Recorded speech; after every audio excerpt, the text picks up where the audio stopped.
Wife hides on balcony, sees husband enter bedroom with their son's teacher, story of the day. 45-year-old Lauren's phone pinged while she was packing for her business trip to Miami. She curiously opened the message from an unknown number and found a shocking screenshot of her husband Dustin's intimate chat with another woman. My wife is out of town and the kids are at their grandma's place. We'll have the house to ourselves tonight, babe, read 46-year-old Dustin's text. I can't wait to have you in my arms, and in my bedroom, winky face. Lauren could not believe her husband of 25 years had cheated on her. But she couldn't just stand there, crying, when she'd done nothing wrong. She had to unravel the depths of this affair. Lauren hid her luggage and turned off all the lights to make it look like she'd left for the trip. She then hid behind the dense potted palm on the balcony. Hours of anxious waiting ended when she heard Dustin's SUV on the gravel driveway. Her heart started racing, wanting to see who Dustin's woman was.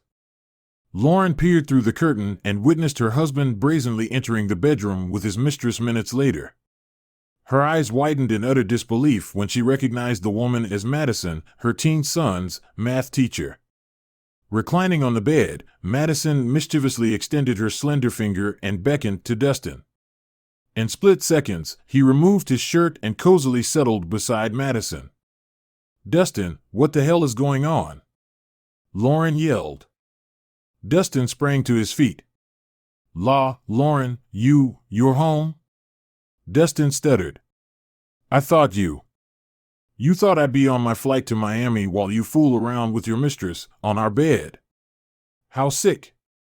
"Hold on, Lauren," Madison chimed in. "I'm not your husband's mistress. I'm his daughter." "And I sent that text to your phone this morning," Madison said. How is it possible?" Lauren stammered, looking at Dustin for answers. But his wide eyes were fixed on Madison as 1,000 thoughts flashed in his mind.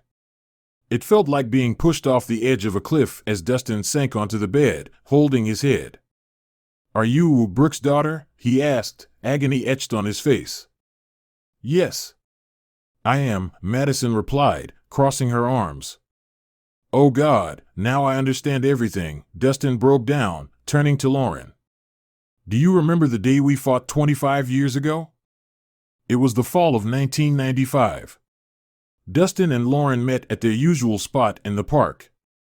Dustin had brought a bouquet of white roses and chocolates to surprise his girlfriend, but Lauren arrived with jolting news.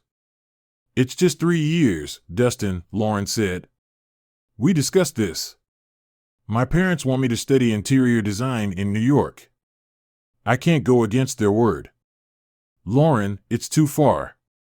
"Why don't you understand?" he argued.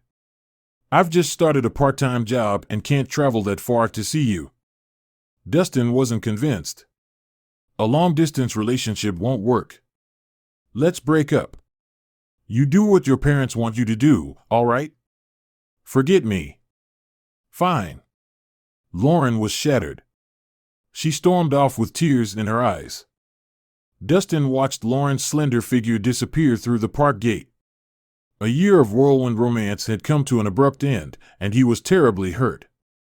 Man, she just walked away. All she said was a lame fine. Dustin chugged his beer and spilled his heart out to his friends at the bar that night. "Ah, come on, man, there are many chicks in the world," one of his friends assured, patting his shoulder. "Just forget her." Dustin sadly nodded. He was drunk out of his mind when one of his friends approached him with a girl, who he introduced as Brooke. Brooke's beauty and her smoky gray eyes enthralled Dustin. The moment he locked eyes with her, thoughts of Lauren and their breakup faded from his mind. "Can I buy you a drink?" Dustin said, his gaze fixed on Brooke as she flirtatiously smiled and nodded. Things heated up quickly. Dustin and Brooke spent a long time at the bar. Once the party was over, Dustin drove Brooke to his one-bedroom apartment, where they spent a passionate night together. Dustin woke up to the warm streaks of sun rays and found himself alone in his bedroom. Brooke had disappeared without a trace. 2 weeks passed. Dustin was getting ready to meet friends when his doorbell buzzed. He slipped on his sneakers and casually opened the door, only to find Lauren standing on his doorstep with tears in her eyes. "Lauren? What are you doing here?" he exclaimed in shock. "I'm not going to New York. Being away from you, I realized that I love you. I can't be without you, Dustin. Please forgive me," she pleaded. Dustin was stunned. "It's my life, and I've decided." Lauren smiled. "You're more important to me than my dreams. We can use the college money to start our future together.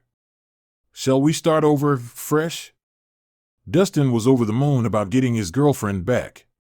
Those 2 weeks without her, they were hell. He threw himself into Lauren's arms and kissed her. However, his one-night stand with Brooke flashed in his mind, and he withdrew from Lauren. "What's wrong?" she asked. Nothing, come in."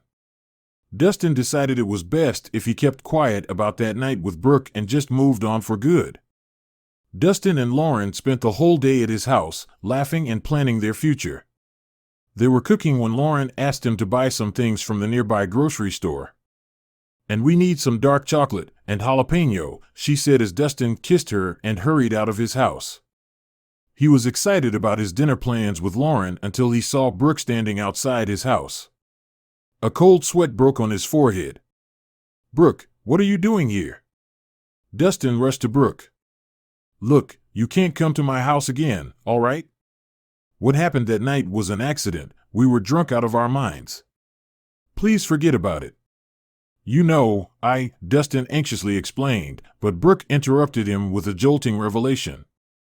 "Dustin, I'm pregnant," she said. No, this can't be," Dustin panicked. "Brooke, we can't have this child, okay? Let's just terminate this pregnancy, please." "I'm keeping this child, Dustin," Brooke replied in a stern, cold tone. "I came here to ask if you're ready to be a father."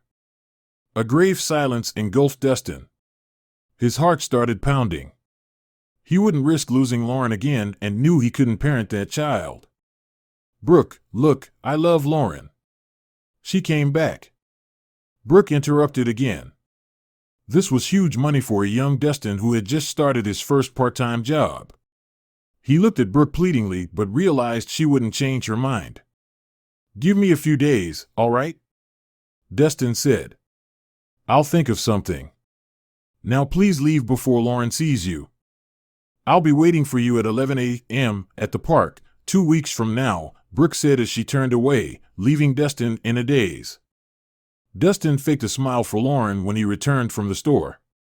They dined, then cuddled on the sofa and watched a DVD. However, Dustin was haunted by Brooke's pregnancy.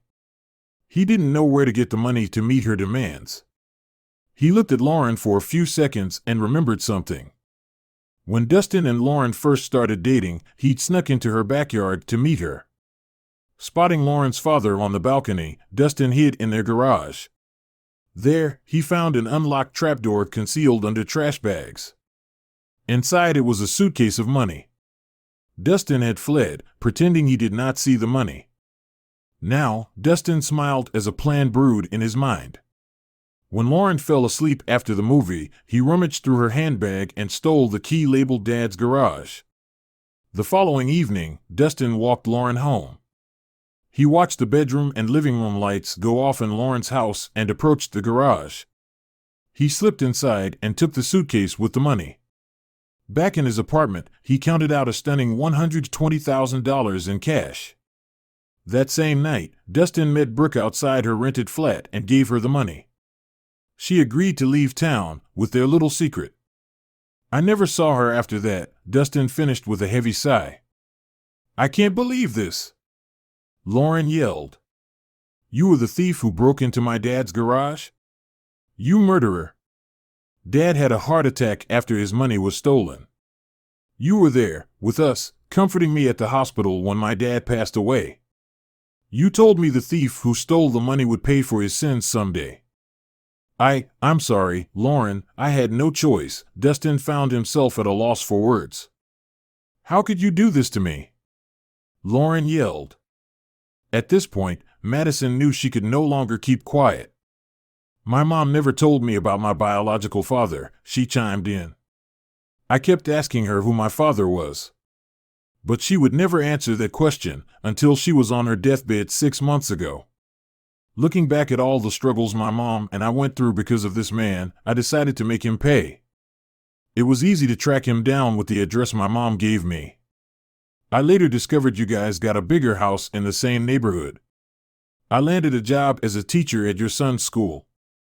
I was damn interested to know how the man who cheated on my mother lived after paying such a small price for his lies and depriving me of a father. Madison pointed to Dustin with a furious gaze. I found out a lot of interesting things from observing him, the kind of secrets you would have never known despite being his wife. It's an immense pleasure to share what I found with everyone, Lauren. Madison then displayed a dozen photographs on the table, pictures of Dustin in compromising poses with several mistresses. That's your boss's wife. Lauren gasped as she stared daggers at her husband. Just then, Dustin's phone rang. It was his boss. Hello, Dustin, what the hell did I just get in my mail? Dustin's boss barked from the other end of the line.